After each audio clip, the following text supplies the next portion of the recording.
Le train de la révolte au Soudan, des milliers de manifestants sont arrivés en train à Khartoum hier pour grossir les rangs devant le QG de l'armée. Ils appellent toujours au transfert du pouvoir des militaires aux civils. Plusieurs pays de l'Union africaine appellent de leur côté à une transition pacifique et démocratique. L'Union africaine au chevet du Soudan. Hier, lors d'une réunion au Caire, plusieurs pays africains ont appelé à une transition pacifique et démocratique dans le pays d'ici 3 mois.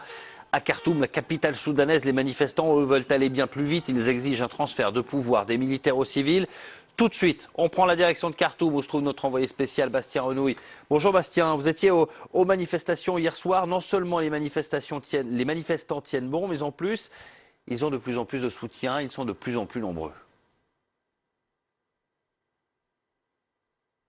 Bonjour, oui, tout à fait. Hier, en fin d'après-midi, est arrivé un train en provenance d'Atbara.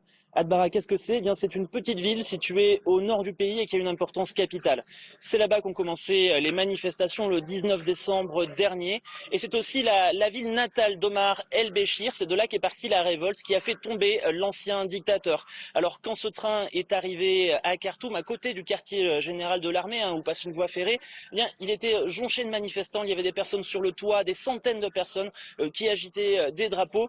Ces nouveaux manifestants ont été extrêmement applaudis par la foule ici à Khartoum. Ils sont les bienvenus car cela envoie un message à l'armée. Le reste du pays est toujours mobilisé, demande toujours la chute du régime et il est même prêt à faire le déplacement ici jusqu'à Khartoum pour montrer cette mobilisation, pour montrer qu'il ne lâchera rien. Les manifestants sont toujours des milliers à venir chaque jour devant le quartier général de l'armée, des milliers voire même des dizaines de milliers.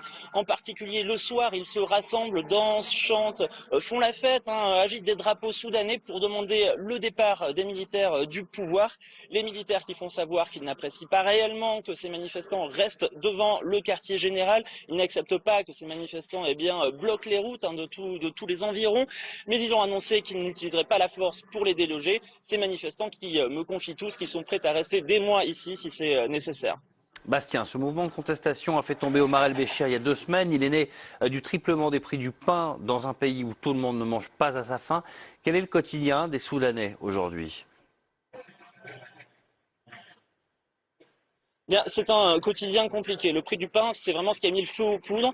C'est un problème énorme. Le pain, c'est l'aliment de base de la très grande majorité de la population soudanaise. Tripler son prix, cela revient à diminuer les quantités de nourriture que les Soudanais peuvent s'offrir chaque jour. C'est vraiment ce qui a allumé la mèche, on peut dire. Ensuite, il y a des problèmes de liquidité. Il y a le problème de l'inflation, une inflation record qui a fait augmenter tous les prix ici à Khartoum, notamment les prix de la nourriture.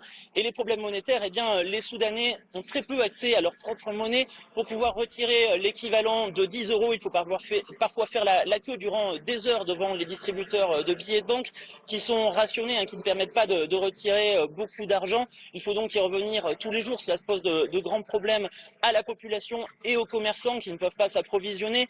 Ensuite, oui, donc il y a tous ces problèmes économiques qui ont mis le feu aux poudres.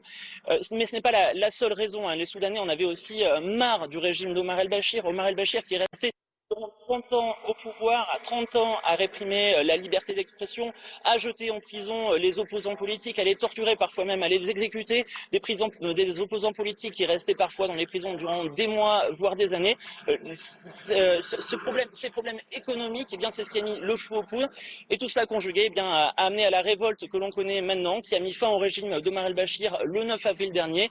Une révolte qui maintenant demande la démocratie et la fin du régime militaire.